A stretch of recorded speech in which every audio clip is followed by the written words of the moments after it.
Grabe guys, ang lakas ng ulan. Ang lakas ng ulan. Papunta po ako ngayon ng church. May baon akong raincoat at may baon din akong sapatos.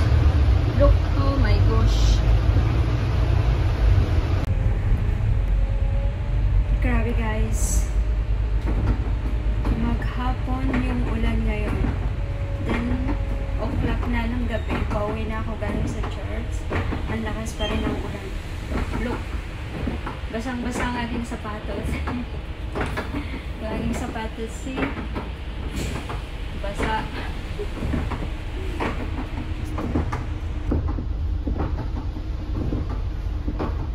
Grabe guys, on the way home na ako. Alas 10 na ng gabi. Ang lakas pa rin ng ulan. Oh my gosh, pamikitan.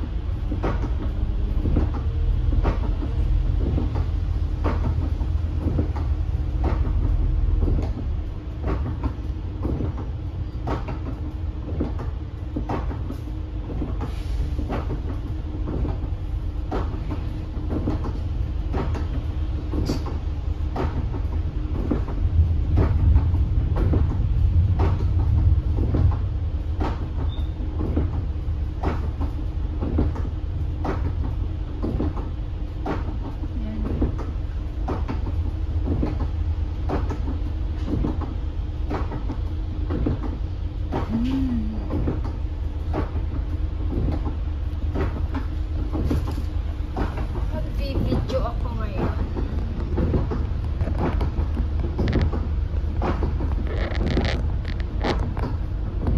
Yan.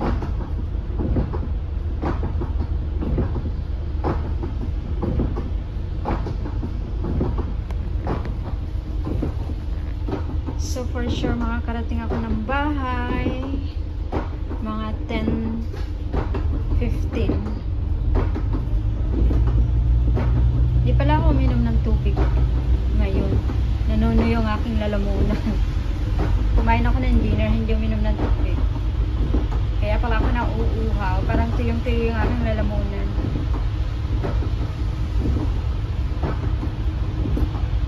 Ang sarap ng ganito guys. Sana ganito sa Pilipinas na maluwag sa kalsada talaga. Look. Wish ko lang. Yan. Ako lang po ang sakay dito sa taas. Konti lang yung pasahero ngayon kasi alas 10 na. So shout out everyone. This is Singapore. Nanggaling ako sa church. Pangalawang bus ko na to pauwi. Pero malapit lang naman yung bahay namin. Malapit lang kasi nasa city po kami. Malapit kami sa Orchard. Nasa Novena kami. Ayan. Grabe, ang lakas pa rin ng ulan, oh.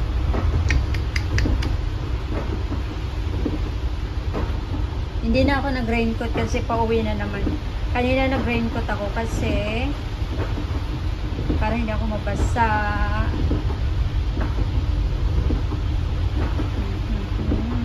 Pero may payong naman ako. Gosh, see? Oh. Dito po sa Singapore, umuulan paghapon. Pero today, maghapon. See, ang dami pa rin mga pasahero. Na-traffic sila sa ulan.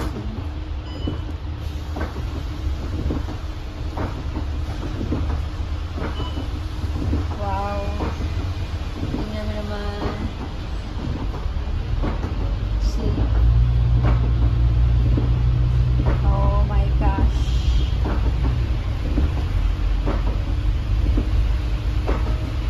Ayan oh. Lakas pa rin ng ulan.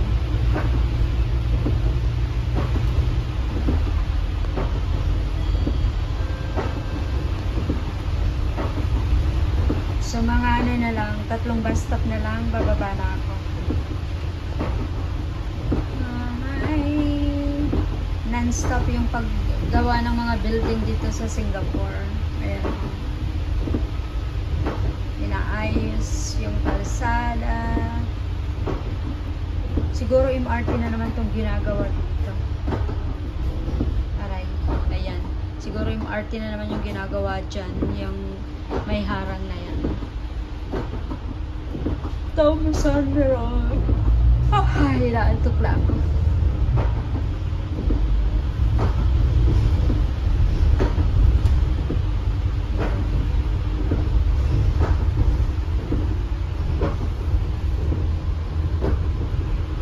Mahal kaya ng mga kondo dito. Kasi malapit sa city. At saka malalaki yung mga kondo dito.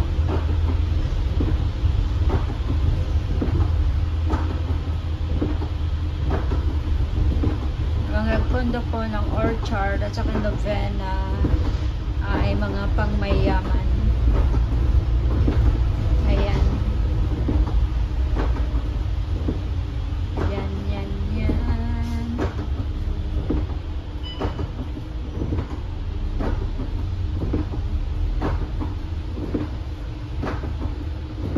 Medyo may traffic ngayon dito kasi umuulan. Inaantok na ako talaga. Thank you Lord for today.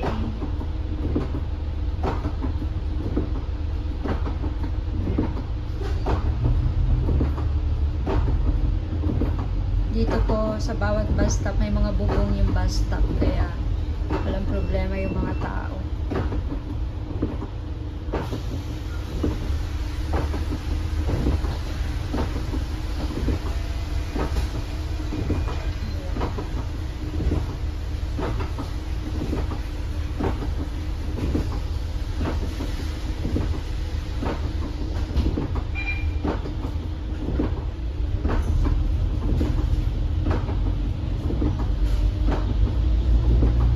Mostly po dito yung mga bus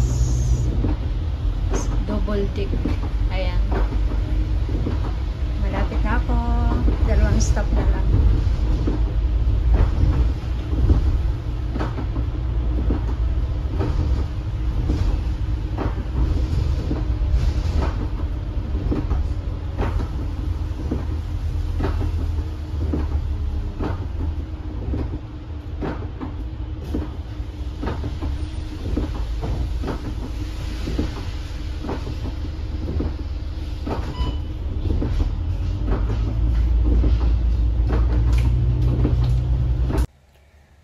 Grabe guys, basang-basa ako at nadapa ako.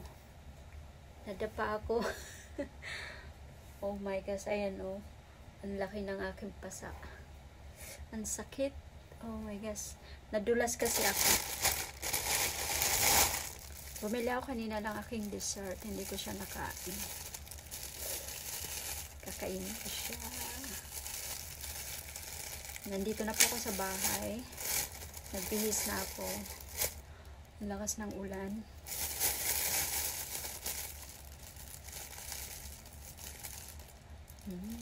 Yummy chocolate.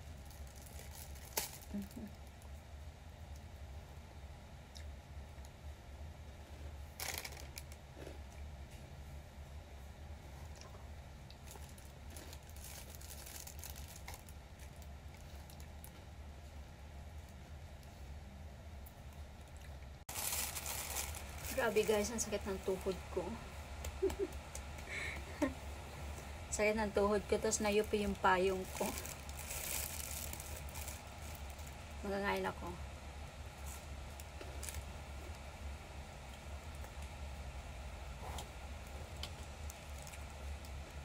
Sarap mangain ngayon kasi umuulan.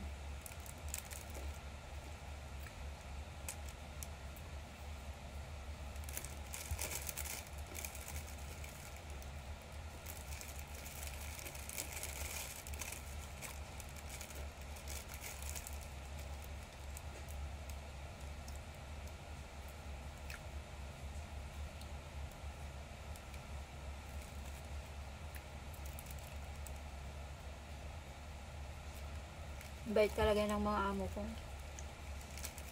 Pagbalik ko, nakasalang na yung mga hugasan sa ano, sa dishwasher.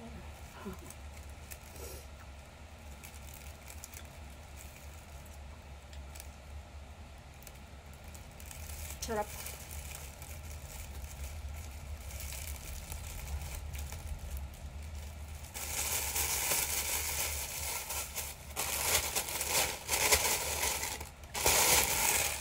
Mayroon pa akong tinapay para bukas.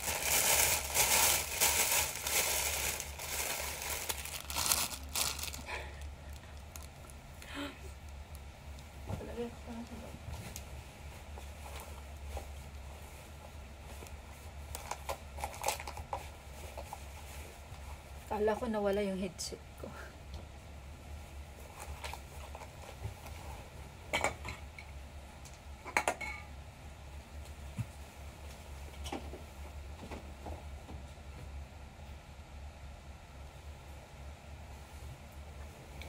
Hindi na umaandar yung aking electric pan, sira na.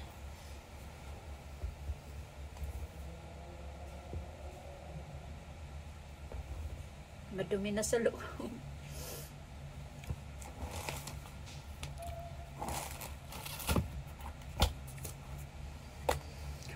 Hi, thank you Lord for today. Matutulog na tayo guys.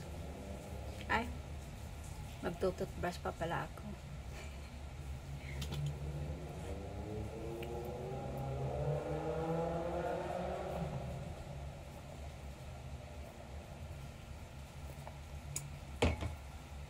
So, dito po sa mga amo ko, nakakalabas ako tuwing Friday. Nag-church po ako.